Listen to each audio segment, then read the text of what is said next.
Landscape photography connects us with nature, reminding us of how small we are in this vast world. Your camera is your key to exploring and capturing breathtaking landscapes. Australia's Great Ocean Road in Otways is one of the best locations for landscape photography. While the 12 Apostles and Lockhart Gorge are famous, there's so much more to discover. But do you know where to go and when? The coastline can be wild and unpredictable, making timing crucial for both safety and stunning shots. That's where this book comes in. It's your ultimate guide covering 152 shoot locations with details on the best time of day, ideal seasons, tide heights, drone regulations, and even if you can bring your dog. Not confident in your skills? No problem. This book also teaches essential photography techniques, includes an in-depth equipment guide, and helps you plan your entire trip.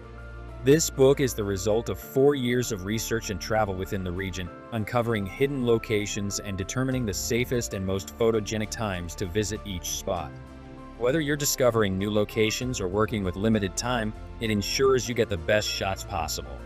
If you own a DSLR or mirrorless camera and plan to visit the Great Ocean Road in Otways, this book is a must-have. If you're interested in getting your hands on a copy, head to Kickstarter.com.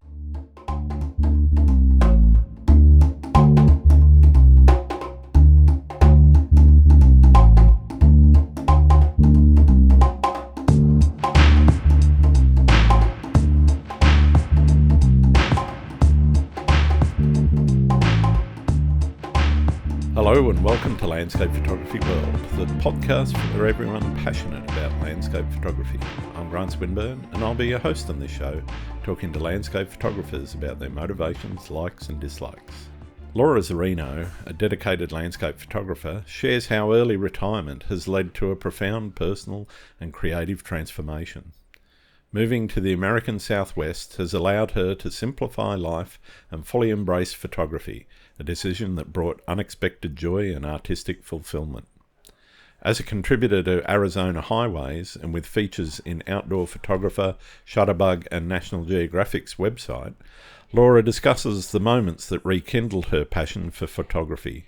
She reflects on the deep emotional and spiritual connection she forms with the landscape she captures, emphasising the responsibility of respecting Indigenous lands and using photography as a tool for conservation. Laura also shares insights into her creative process, her approach to composition and storytelling, and the importance of staying open to inspiration in unexpected places. Through her work, she hopes to preserve natural beauty and encourage others to see landscapes with fresh eyes. I hope you enjoy the show.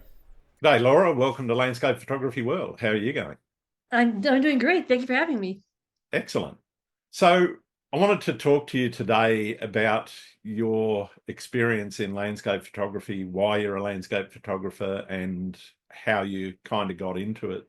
So why don't we start there and find out, why are you a landscape photographer? You know, that's a hard question to answer because it's more of just a drive. I mean, it's just what I love to do. And I've loved landscape photography since I was young. I at first didn't think I could do photography. I fell in love with David Mute photos. And my dad bought me a camera when I was about 9, and he's this impatient Italian, and he tried to teach me how to use it, and I wasn't getting it, and I just thought I couldn't take photos. So I just kind of gave up until I was in my 40s, and my future husband bought me a camera, and I happened to meet a very patient tour guide on a trip I was on with my new camera, and he sat with me and explained everything and made me learn on manual and worked with me the whole day, and I finally got it. And it's just been something that it's hard to explain. It's just kind of an instinctive thing. I love what I can create out of landscapes. Awesome. That's a good enough reason to be a landscape photographer. Yeah. Well, why not? So you said it's this drive. Where do you think that drive comes from? Is that something you've thought about? It's like, where does creativity come from? I mean, I think it's just something that some of us have inside, and it's a drive to create, and then you find whatever medium is you're most successful in. I mean, some people paint, some people sing and write music, Some people are write stories. My creativity comes through a camera. I mean, I could draw a little bit when I was a kid, but it's when I picked up a camera and realized, oh yeah, I can do this. Mhm. I mean, it's just like it all clicked, and I just became obsessed with photography. And man, it was really a turning point in my life. I remember, going. I was taking my mom to a hike for her 75th birthday to a place called Coyote Butte South, which is, Yep. if you don't know it, it's absolutely amazing. And that's where I hired a guide who happened to be a photographer, and he's the one who taught me how to use my camera. And once I got it, all I could think was like, how am I going to get back and do this again? And I was, I was in San Diego at the time, working this absolutely hellacious union job that was beating the crap out of me. And but fortunately, I had a lot of leave, and so all I could do was schedule trips to Utah, Mhm. and so I could photograph again. And this guide became a good friend of mine, and we're still friends. And for the last 15 years, we've been meeting up to take photos. No. But once I learned how to do it, I just couldn't get enough, and it became obsessive about it. And I took So classes. when was that first image that you captured that this is it, this is what I want to do? It was probably the end of that first day when I realized it started coming together because for me, I'm a visual learner. So if you say things like aperture and f-stop and it all blends together, I need to be able to see it. Yeah, And yeah. at the end of this day, I started realizing the camera works like an eye. And I'd taken a lot of biology, so I knew how your eye worked.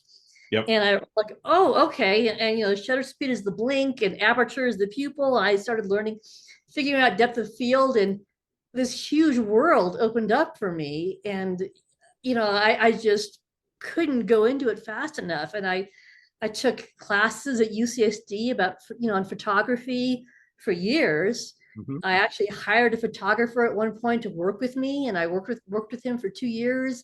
And it just, I just kept building it. I just kept trying to see how far I can go. And Awesome. yeah.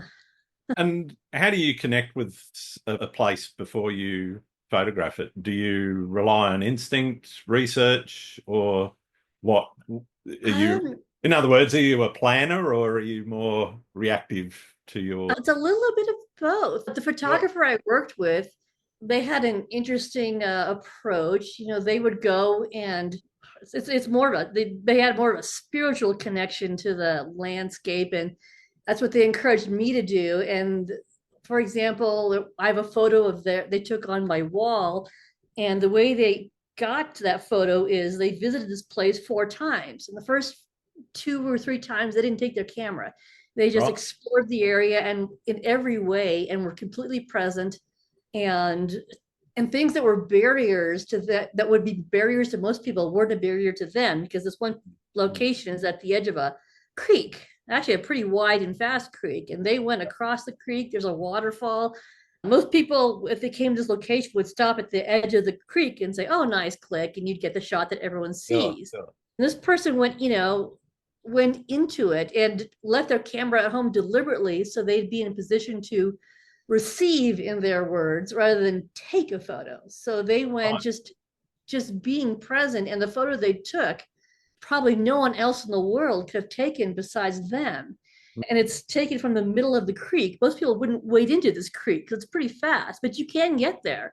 Yeah. There's this rock island in the middle, and that's where they took the photo. And I sort of adopted that approach. I mean, there's sometimes I go to a place and I just, if it's new, if it's reasonably close, I'll go hiking and just not bring a camera and just be present and basically see what let things reveal themselves to me. Yeah. And then by this third time or so, then I have the camera, and then I'm in a position to just let things show themselves to me, if that makes sense. Yeah, that makes a hell of a lot of sense. Okay, I oh, really, good, good. yeah, no, I really like that approach though of actually visiting without a camera, and it's it's something that I've kind of done accidentally more than purposely. And you go, okay, yeah, this place has really got some potential, and I want to get back with a camera. But Yeah, as yeah. I I say, mean, it's been mostly accidental on my part. Well, a lot of the shots that have turned out really well were accidents on my part, and I just happened to be in the right place, and Mhm. I had a camera, and I jumped out and took a photo, and it turned out unexpectedly well. I You don't know. meant go Go on. ahead. I'll Oh say, are you familiar with Arizona Highways magazine? no, I can't say I am. Okay, it's a really pretty well known magazine, and it's famous for having amazing photography. Hmm. And I photograph for them. I for like the last 3.5 years, and I had a. It's very demanding. A lot of people want to do it, so it's very Sure. hard to get in.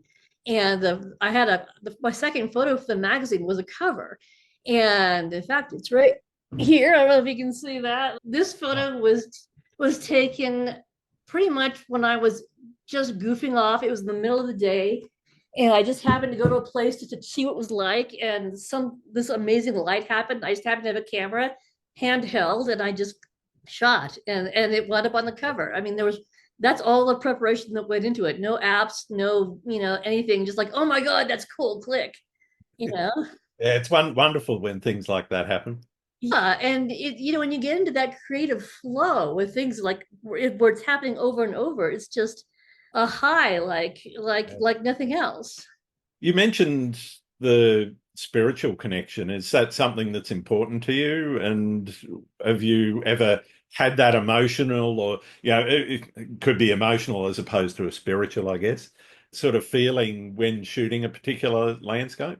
Just about everything. And I lived in San Diego for a long time and grew up there. And San Diego is the weather's nice, but it's crowded. There's millions of people live there. Mhm. I hated it. And I would want to go to Utah because I love the wide open spaces, and I felt it like nothing else. Yeah, And that expanded to the Southwest in general. So as far as a spiritual connection, that's kind of it. I mean, it's more of a feeling of feeling this landscape and being connected to it. And beyond that, it's really hard to, you know, explain more. It's more of a feeling, like yeah, I belong here. And, I love being alone in this immense landscape and feeling like, I couldn't be more insignificant. It's just, I've tried to capture that in photos, and it's extremely hard, but yeah, that's yeah. kind of I guess to me that's a spiritual connection. And the instructor that I worked with, when I met them by accident, I was at a workshop, and they were teaching us to connect with the energy of this canyon we were in, and I'd never thought of taking a photograph like that before. I mean, I'd always been like, okay, we need clouds, and it's got to be at sunset so we could have color. I'd never thought about just connecting and being present and letting things reveal themselves to me. And Sure. we started off, with meditation exercises and just basically being present. And it was such a different approach than I'd ever had, that I said, yeah, I want to work with this person, and that's kind of what I've been doing ever since. But it was that's well, I say spiritual. To me, it's like that connection with your landscape and yourself, and a deeper part of you. And that's about as much. After that, I'm losing my vocabulary because it's more of a feeling. You're after you take, you have the feeling of being connected, then you try and channel that through your camera. It makes a lot of sense. Thank you. Okay, fabulous. Do you have a process for setting creative challenges for yourself? Do you have goals? Do you set yourself projects? Or is it just more, okay, I'm going to go here and that's what I'm going to shoot? It's more, yeah, exactly. It's like, what do I feel like seeing? And then going there and letting the landscape reveal itself to me, and then just going from there and seeing, what can I create, and if I can't take I can't take a good photo if I can't feel the place. It Yeah. has to be some place I like. If I can't feel it, then forget it. It's not happening. The photos are just going to be crap. So basically, I just just go with my instinct and think, what's calling to me. Okay. And I'm interested in what you want your viewers to take away? What are you trying to communicate or get across to somebody that might see it? Is there I guess a story you're trying to tell with the images, or is it more know, organic? Just here it it's is, off you go. it's more organic. It's just what wanted to be seen. It's easier if I give an example. So I went to this last year. I went to this one location where I'd photographed before. It was 3 hours away, and there's a certain. It's in the Salt River Canyon on the White Mountain Apache Reservation, which is the most wildest, ruggedest place you've seen. So that attracts me. I love wild, rugged places. And I found a hedgehog cactus that grows on the edge of this cliff out of the river. And so I wanted to go back and photograph it in bloom. So I went there, drove 3 hours, bought a permit, and found my cactus, and it was over for the year. All the blooms were dead. So I thought, okay, well, I've driven 3 hours, I've got several hours of light. And so I thought, what here wants to be seen? So I just wandered around, and just really not really trying to take any photos. I didn't, my camera stayed in my backpack the whole time. I just hiked around and checked things out and looked at viewpoints and just became as much a part of the landscape as I could, as I could. And as the sun was setting in this canyon, I saw this strawberry hedgehog cactus, which is bright pink, Yep. down on this ledge, growing on the edge of this ledge. And I thought, I want to, that cactus wants me to photograph it. So I figured a way to climb down this cliff, and I was, sitting on there was enough spot on the ledge where I could splay my tripod out between my legs out here, and then just squeeze into this spot. And I got this very cool photo, and that's just what wanted to be seen. That was the only photo I took the whole trip, Wow. and I drove back home 3 hours. But the photo was worth it. I mean, you look at it and you can feel what it was like to sit on that cliff with this cactus, and Yeah. with this huge canyon. And the river is perfect. It's got this great curve that winds away from you, and it Nice. leads off into the distance. And that's just what wanted to be seen, and that's what I felt. And I think I managed to channel it that day. So if you see the photo, you'll feel it too. I hope. Obviously, the environment and I guess conservation of that is Mhm. important to you. How do Yeah. you see your photography in relation to that sort of communication of that conservation message? Oh, good question. Just this past summer, I don't know, have you been to Flagstaff? I can't say I have. I've been to Park City in Utah and a couple of places around there, but I've never been to Arizona myself. Okay, well, Flagstaff is a mountain town built at the foot of a volcano, Uh-huh. and it's extinct, but it's sacred to the 13 tribes, Native American tribes we have here. And there's a ski resort on top of it, which a lot of us hate.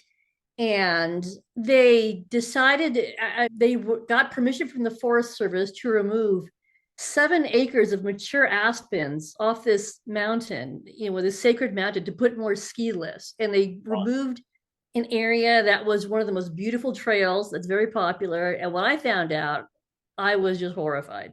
Mm. So and I happened to have my camera. And so I have lots of photos of this grove before. So I took the after photos of the destruction. Wow. And they had all this construction tape saying no entry. So of course I went in.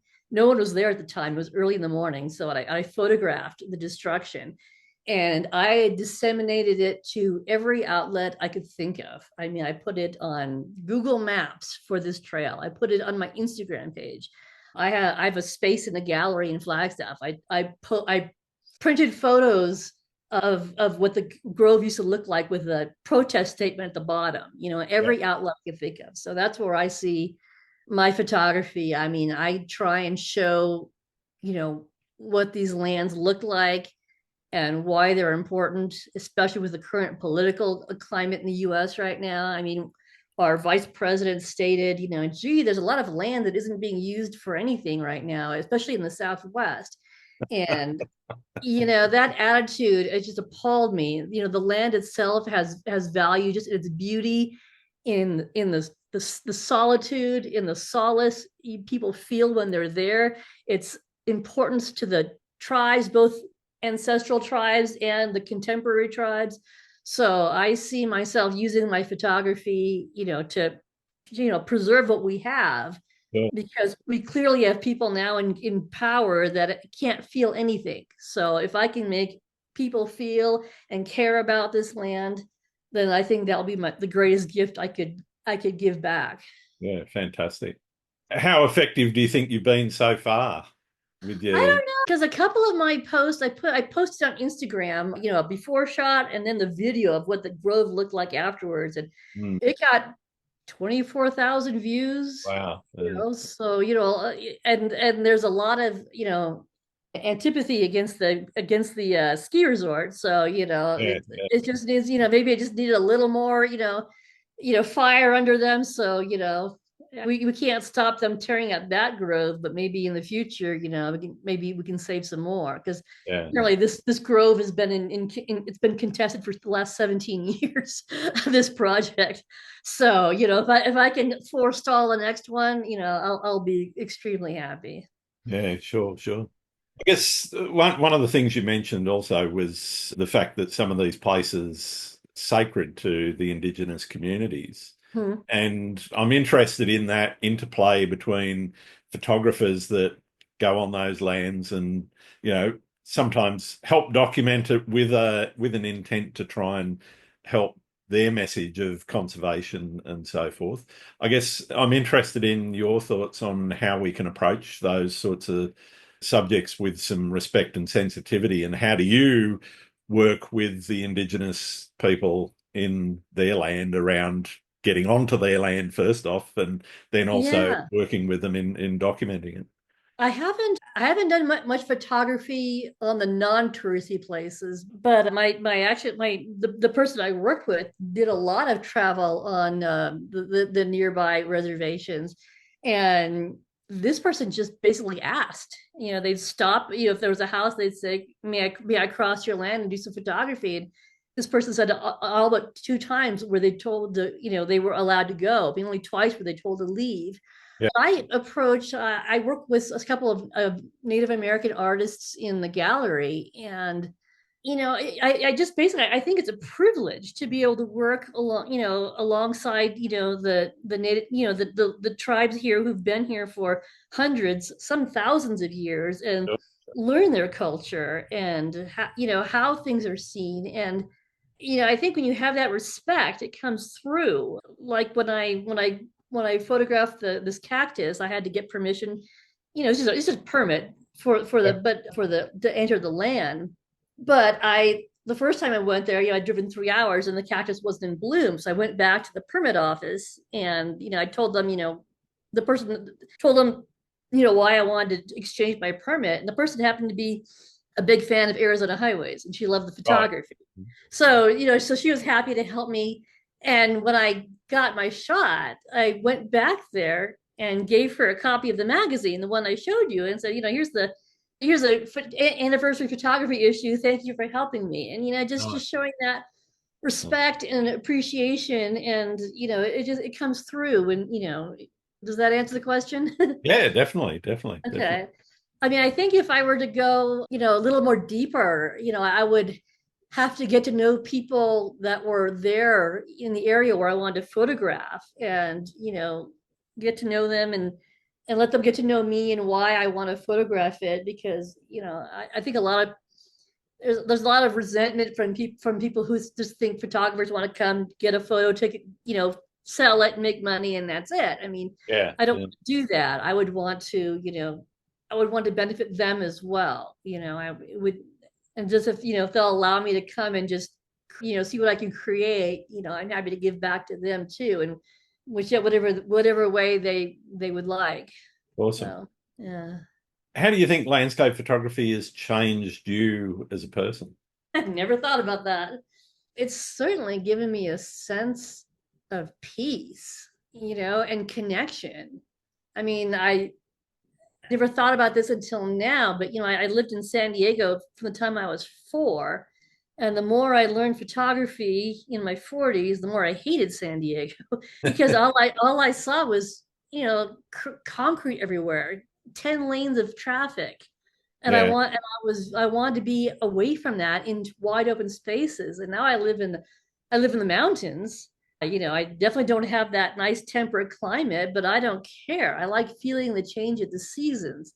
Yeah. I like having space around me. I mean, this is the Flagstaff is the largest contiguous ponderosa pine forest, and Yeah. to live in the shadow of this ancient volcano and to be able to live with, you know, Native American tribal members who have been here, for way, way longer than any white people, and learn the culture and become, it's a way of connecting to the land, itself and this area, and learning what it means to people who are here before me really, has, I don't know, see, no, it's hard. It's a feeling I can't really put into words, Sure, it just sure.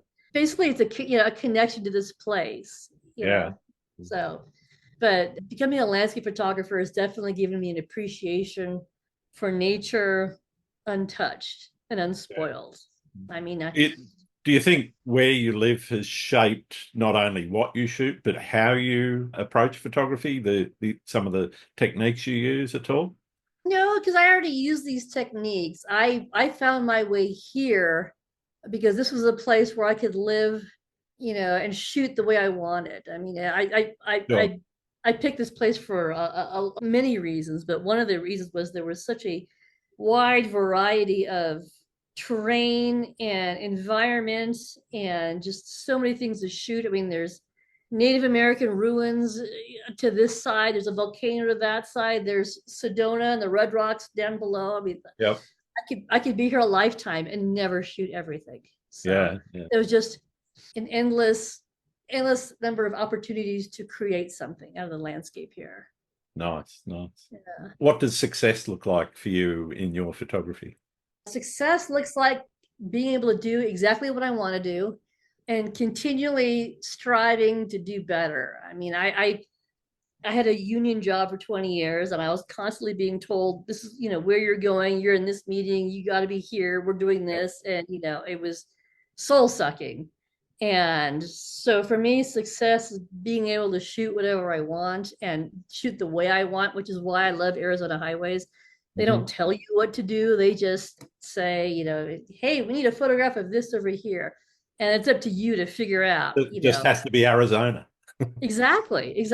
And I got an assignment to shoot a scenic drive, and I had the article so I could tell what to focus on, but how I did it was up to me. Sure. And they don't want to tell you, they want you to create. And so I love that. So Yeah. success to me is being able to do that and just, like I said, take the photos I want and with no restrictions. And Nice. Me through the conversation in your head when you were saying, okay, union job, see you later. Photography, oh here I boy. come. Oh boy. Gosh, let's see. I met my friend who taught me photography probably 9 years after I'd been in this job. And as soon as I began to learn landscape photography, I realized, okay, this is what I want to do. But I had to, if I stayed 20 years, I would get a pension and lifetime health care. Sure. So I definitely wanted that, especially in the US where we don't have that stuff. So I had to get to this point and then I would be free.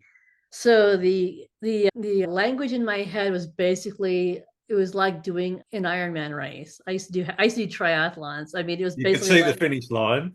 yeah, it was just like, and I literally, I literally would calculate the time I had left to retire in my head and figure out where would I be if I was doing, I was a half Ironman triathlete. So I'd say, okay, I'm on mile 17 now. And then, a year later, okay, and now I'm on mile 18 and a half, of Yep. the bike. I've got so many more miles to go. And it was almost a joke because people would ask me how long until you could retire. And I could just spit out how many years, months, and days just off the top of my head.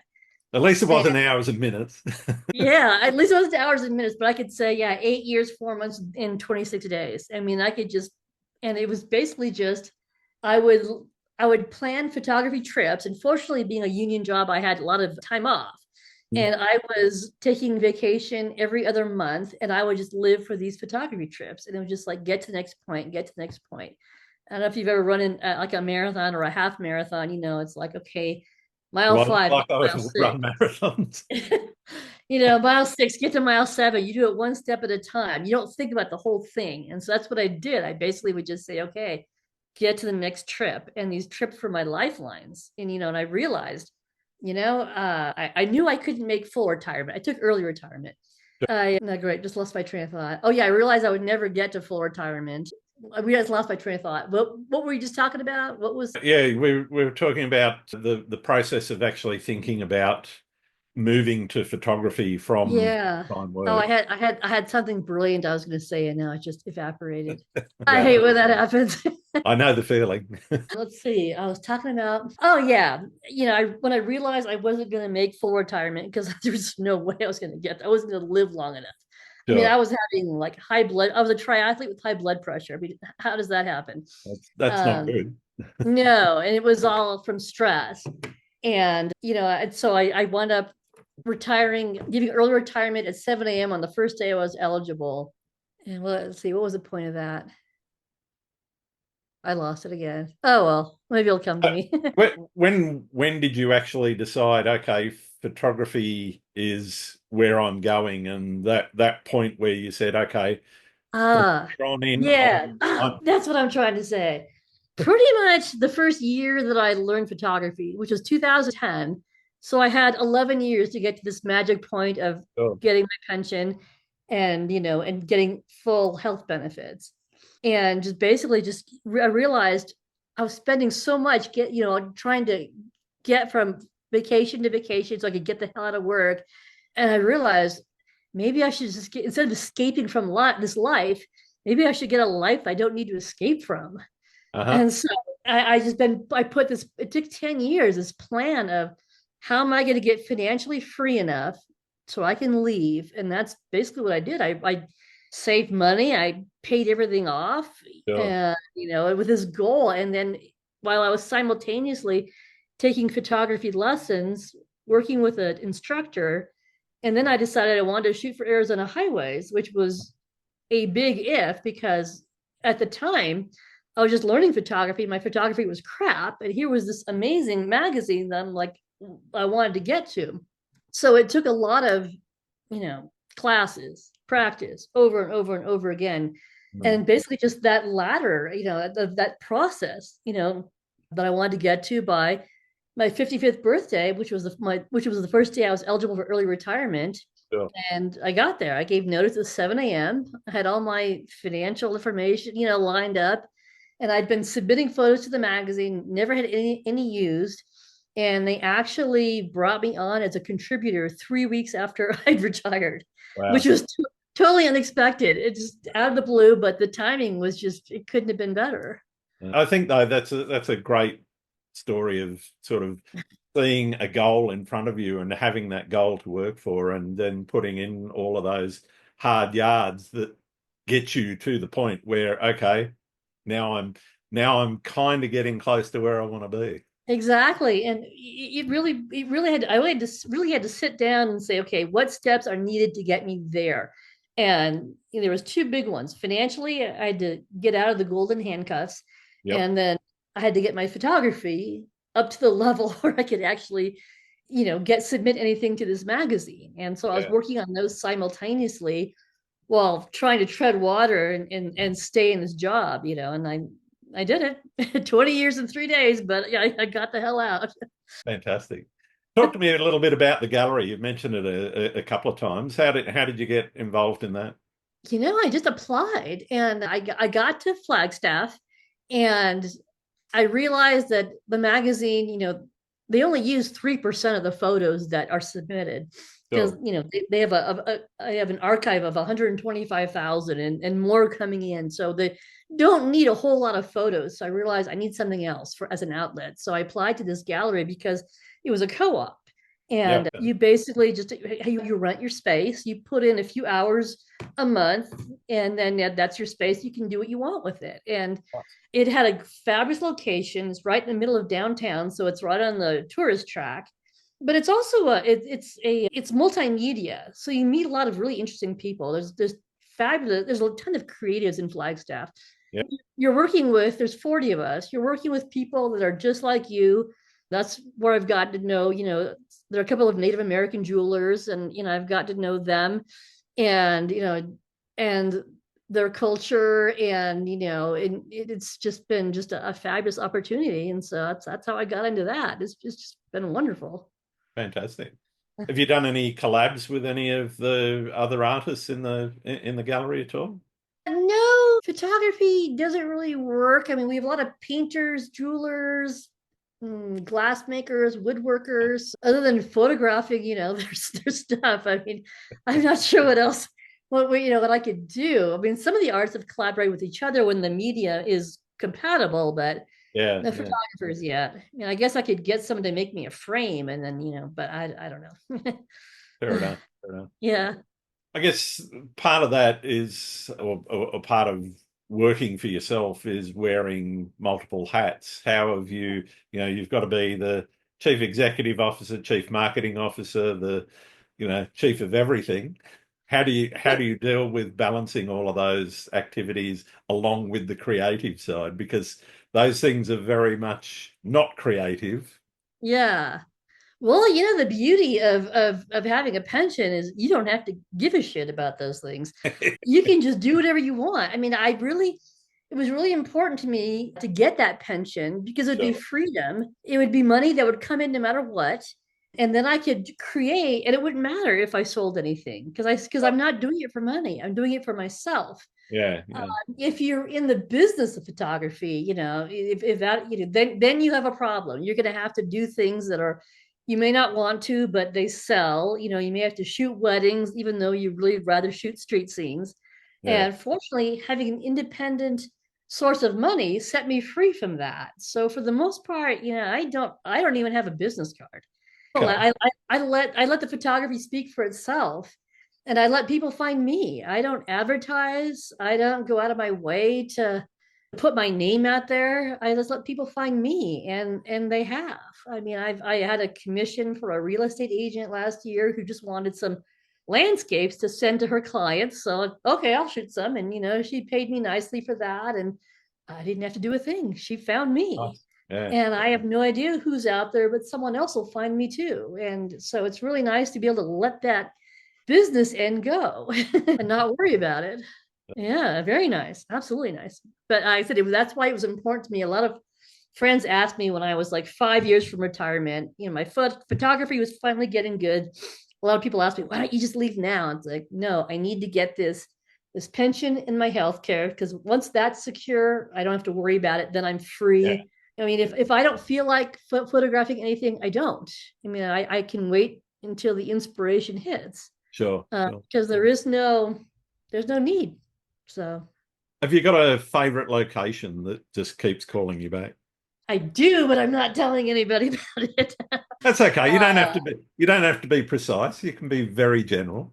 I love Northern Over Arizona. there. Yeah, over there behind me is this amazing place. Yeah, I actually go back to a lot of places over and over again, because it's changing so much. You don't think of a landscape as being, has been changing a lot, but it does, and you can't Hmm. go back and shoot the same thing.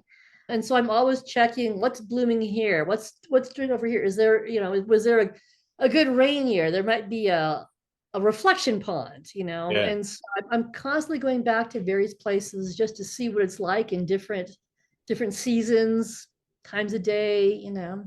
I, So I I like the fact that even valley to valley, you go over a rise and the vegetation is completely different to the valley that you've just left.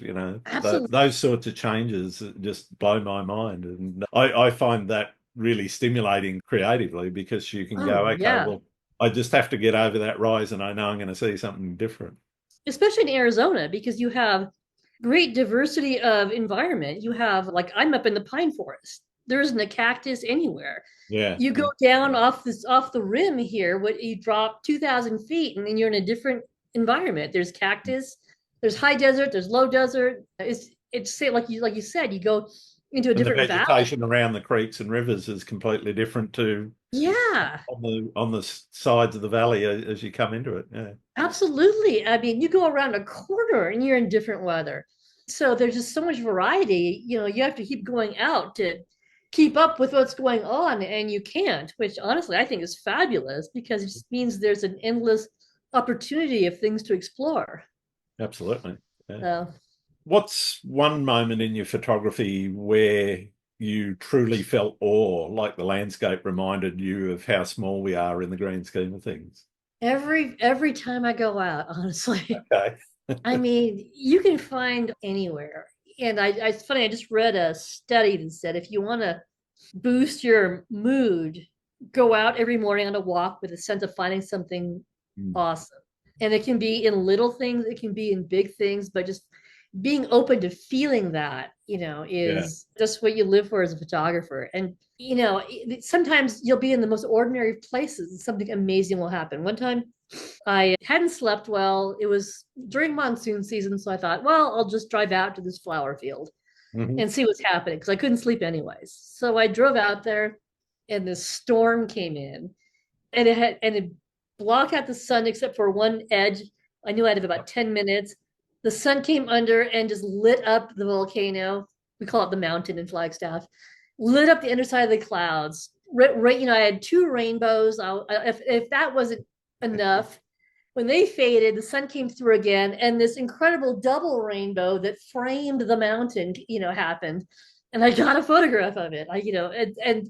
But I was awestruck, and I realized I'm the only person in the world that just saw what just happened Yeah. because there's no one around me. You can't see the rainbow unless you're in this spot I was in. Yeah. It doesn't line And up unless no, it you. doesn't line up. Like I could see there's a highway below me and trucks were going by and no one could see the double rainbow. And it was absolutely spectacular. And Fantastic. I was just awestruck, awestruck that I was just there. I just happened to be there just because I couldn't sleep, Mm. you know. How about bad experiences? Have you had any horror stories from your photography? Not graphically. I've had horror stories from people I've met. I mean, I try and avoid People are the people. worst, I think. I hate people. I mean, I try and go, where I don't find people, but occasionally I come across them. I just came across this absolutely awful bunch. I mean, they accuse me of running over their dog. I've got this forerunner with tires that are, go up 3 feet, and the dog was this big, and the dog was fine. I'm like, are you kidding me? If I'd run over the dog, it'd be flat. This dog is. They're trying to tell me I ran over the dog. No, but I was by myself. And it's like, and there was four of them. It's like that was just, they're all swearing at me and this and the other. That was a kind of a horror story, but it had a happy ending. The dog was fine.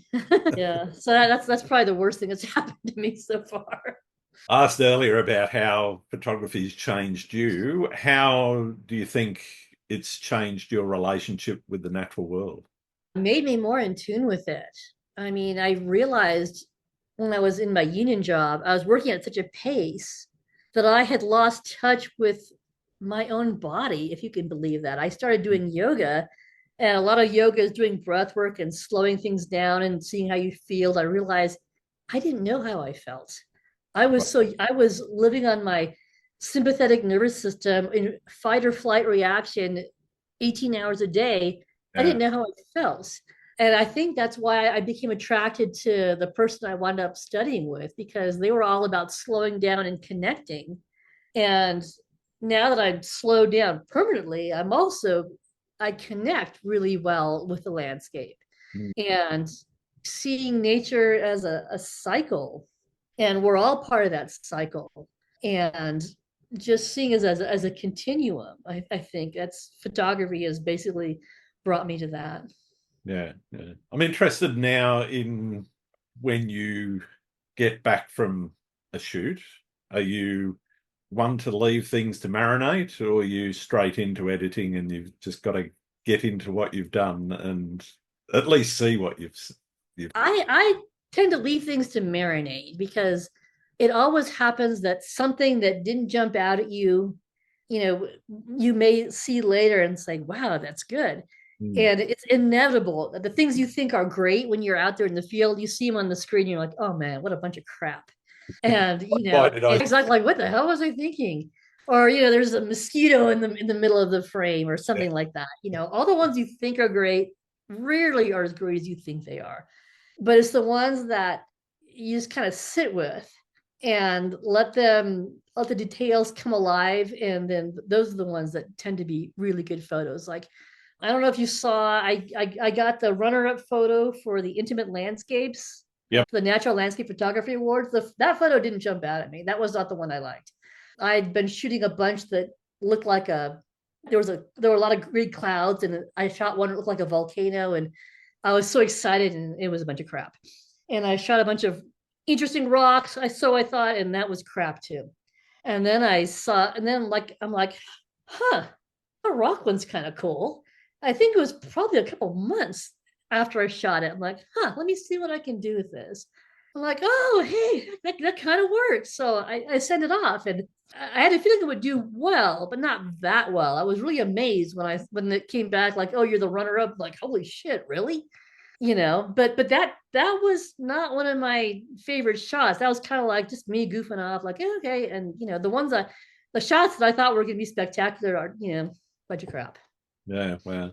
Yeah, So it's amazing sometimes those B-roll or whatever you want to call them, you kind of go, you come back to sometimes and they're actually much better than as you say, the big wow shot that you thought you had. yeah, yeah. And now when something spectacular happens, like a double rainbow, like for that one, I immediately went to a coffee shop, and like I put it in the laptop, and like, please work out. Oh God, please work out, because it is more often than not, it does not. So Yeah. that was one of the rare exceptions. Like, oh my God, thank God it works. Mm. But the ones that you rush back for, it's like, oh, So are you a details person in your processing, or are you more about just the general vibe of the image? general vibe. It's more like, it's like, okay, first, like, where did I screw up? What do I need to correct?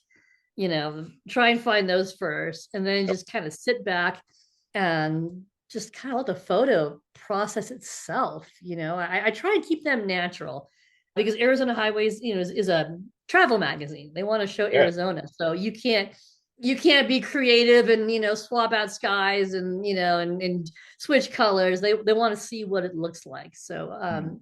what Arizona looks like. So I Yeah, it don't has do. to be more journalistic in Yeah, style. it has to be journalistic. I mean, like, if you blend two shots together, you have to declare you did that, even Yeah, though you didn't change a thing. You just did this. You have to declare it's two shots blended. yeah, Um, but I generally just get the shot to show how it looked when I was there, but also how it felt when I was there. sure. And some are easier than others. Some I can't make work. Showing how it felt to be there was really, really hard. And that's Yeah. the hardest part, I think. So, but that's kind of my goal when I'm processing. Printing, I'm interested in a couple of things here. One is, do you print for yourself? Do you print anything? Sorry, I meant to say, do you print yourself or do you leave it to the experts? I leave And to the experts. and I'm really interested in some tips and guidance for people that might want to get their stuff into magazines. What sort of approach have they got to take to making, aside from the journalistic style of Yeah. this is what is there, not necessarily, adding rainbows and unicorns and things like that. Right, right.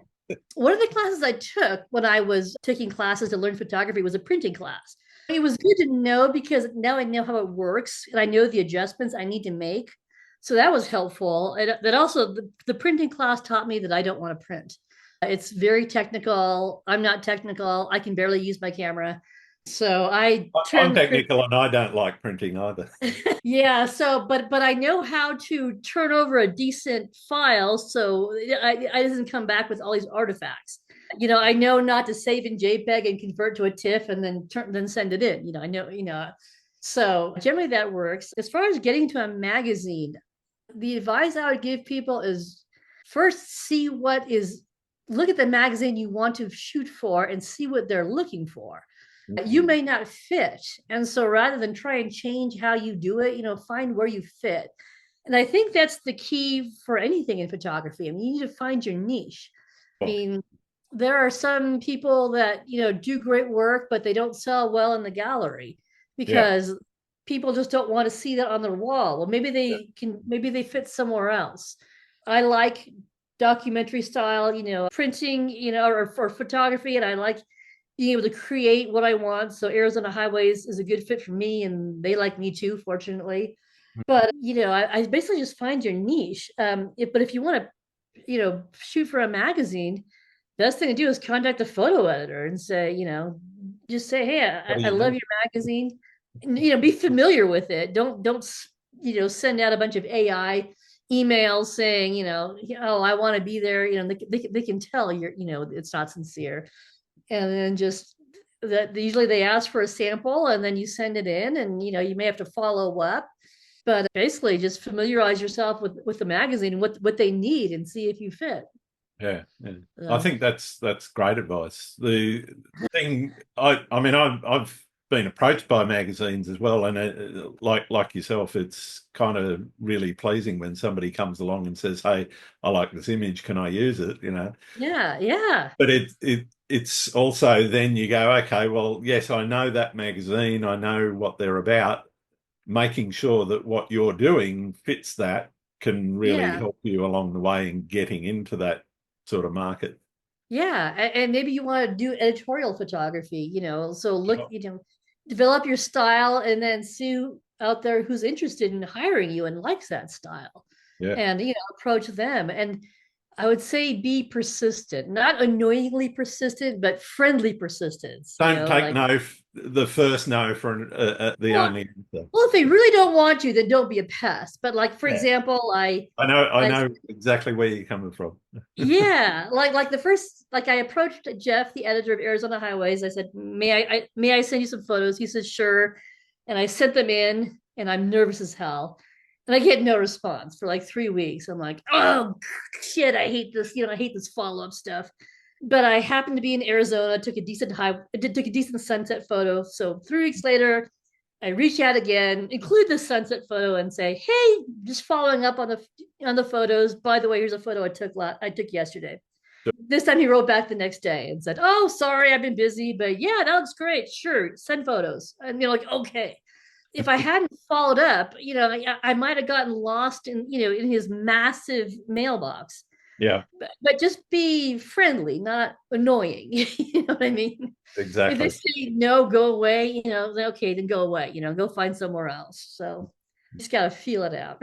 Have you ever struggled with inspiration in your photography, and Heck yeah. I'm doing it right. how do you I'm get doing it around? right now. Okay. Yeah, I mean, pretty much every year. There's several times a year I'm like, oh God, I want to photograph, but there's nothing I want to photograph. I can't get my camera out.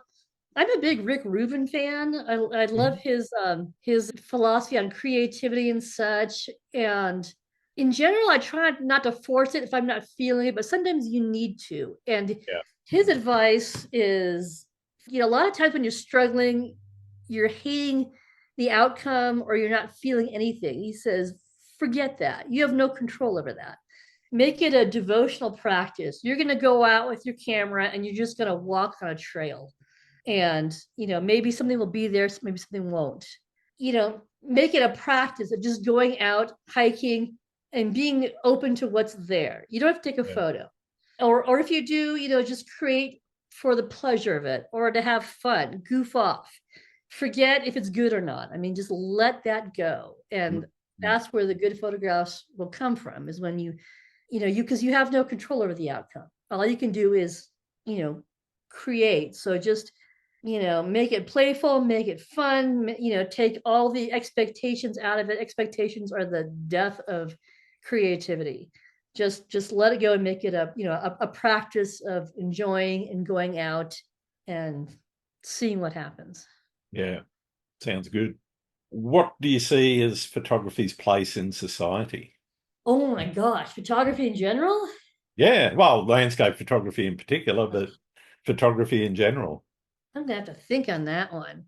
The first thing that comes to mind is, conservation, especially now when we have, state of climate change in the earth. You have people who are denying that that it's happening. It's like, okay, then we need some photographs to knock these people over the head. Yeah. But also you can, inspire people to protect places by showing them, how beautiful it is.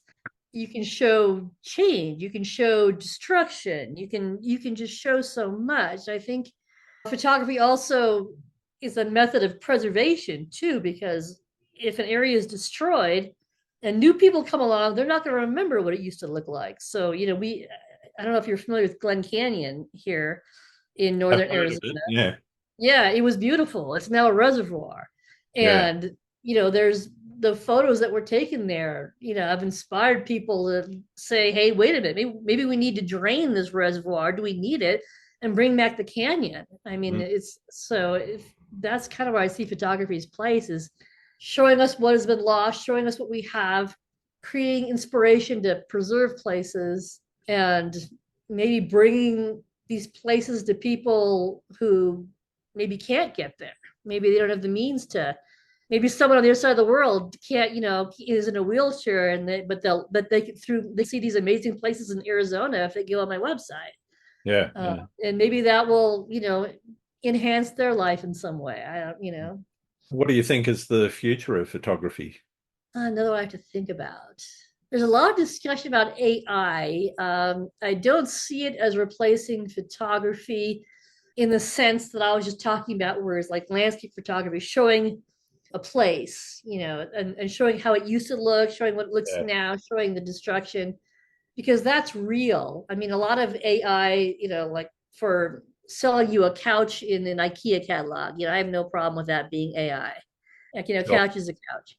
So the future, I think the landscape photography is there's still going to be a place for it, because landscape is constantly changing, man-made or otherwise.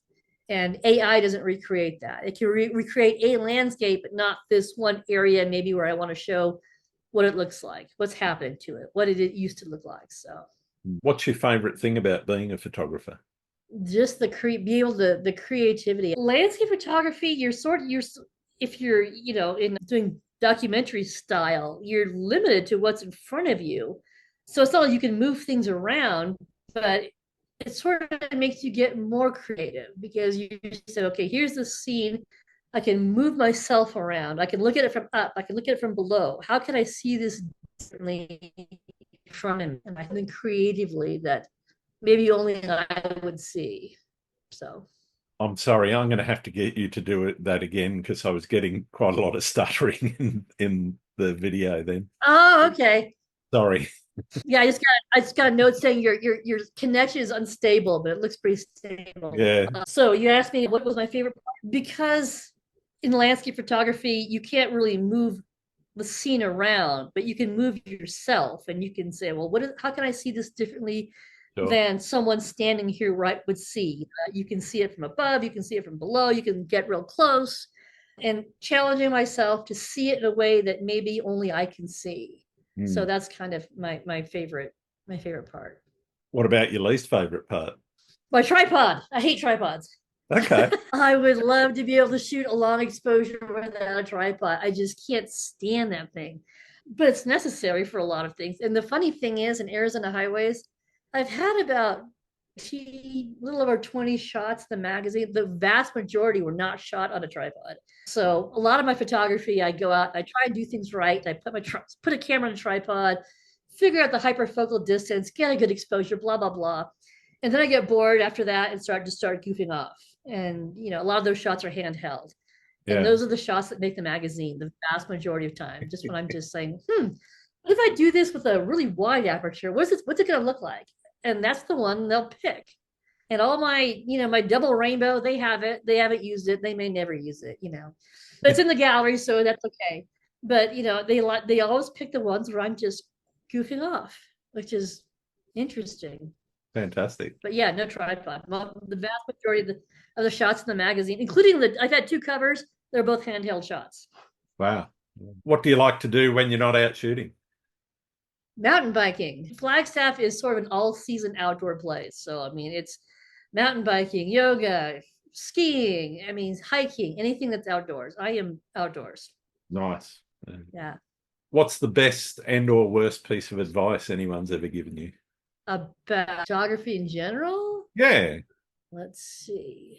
Yeah, worst advice. When I was younger and just learning, I don't know if this happens to men, it happens to a lot of women. I mean, you get these kind of older male photographers that maybe way past their prime, kind of slithering in saying, "Oh, I can help you, but you need to do this. Oh, I'm this big shot, but I can help you make it big, but you need to do that." So the worst piece of advice I got was from the slithering lizard who told me, "You're pretty talented, but you need to stop shooting the Southwest because it's already been done."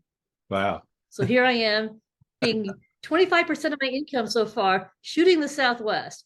That is hands down the worst advice I ever got. And I didn't take it. I just blocked that guy. Yeah. Yeah. Best advice. Let me think. I mean, I've had a lot of really good advice. Nothing really leaps out. I would say the best advice I can think of is just basically shoot what you love, and pursue that, as deeply as you can. I think that's great advice. That's the advice I'd give myself if I were, talking to someone like, me way back when. Yeah. We're going to have to wrap up shortly, so I've only got a Okay. couple of questions for you. Are there any photographers out there that you think should be on the podcast? Sure. Two I know, one I don't, but she's really interesting. The person that I reached out to and they haven't gotten back to me. Her name is Tayana Arviso, and I Okay. can email you that. She's a Diné Navajo photographer, Wow. and I see her on Instagram, and her style is really unique. And she really shows her heritage, but she's not shooting your typical landscape where you've got the foreground, you've got the good light. I mean, she shoots basically you can see it's from the heart. So I Yeah. emailed her, or I sent her a message and said, "Would you like to be on the show?" And she hasn't gotten back to me, but if you might try reaching out. She's really Definitely. interesting. Another photographer is another artist I work with named Sailor League Darling. And Sailor, I thought of because you see a lot of guys out, doing all this backcountry scrambling and taking photos. Sailor is non-binary, so they don't identify as male or female, but they're definitely not a guy. But Yep. Sailor goes out and crawls through the Grand Canyon solo, climbing rocks, all these out of the way places. So they might have some interesting stories to tell. And the last person is a photographer from Arizona Highways named Jeff Maltzman. He specializes in intimate landscapes. When Arizona Highways had its updated best photos ever in the magazine, he had a photo in there. And the Nice. interesting thing is he's an eye surgeon. So I Oh, don't know wow. if he has any insights in photography, but I think that's a very interesting fact about him. So Yeah. No, definitely sounds interesting. Thanks for those. yeah, sure. So I'll email you the names and contacts, and Sailor and Jeff say yes, they'd love to be on the show. Tiana, we'll just have to give it a shot. Fantastic. Thanks, Laura. I've only got one more question All for right, you, and it's one that I've been trying to sure. get to the bottom of since the beginning of the podcast. Do you like pineapple on pizza? I do. I do with pepperoni. Sounds good. I like the Do sound. you like do you like pineapple on pizza? I won't necessarily order it. I'm fairly neutral, but if it's there, I'm not picking it off. I'm going to eat it. You're flexible. That's it. Okay. All right, Laura, it's been really wonderful talking to you today, and thank you so much for sharing your time and stories with us. Where can Oh, people my find your pleasure. work? Pardon me? Where can people find your work? Probably best is on my website, which is just if you Google my name. One interesting fact about me is I am the only Laura Zirino in the world. So if you Google my name, Wow. that's me. Yes, it will all come up me. So my website comes up. But make sure, thank you, Grant, for reaching out to me. And, I'm glad you found me and, I had a blast doing this. Yeah, thank you so much. So did I. It was really good meeting you. Also, great meeting you. Thanks again for listening to Landscape Photography World. I hope you enjoyed the show and keep listening because I'll be joined by some great guests in upcoming episodes. You can find my work and this podcast at grantswinburnphotography.com. I'm also on Vero, YouTube, Instagram, and Facebook. And for those that are looking for me on Twitter, I'm no longer there because the owner is a Nazi. Don't forget to like and subscribe. I'm Grant Swinburne, and I hope to see you out shooting soon.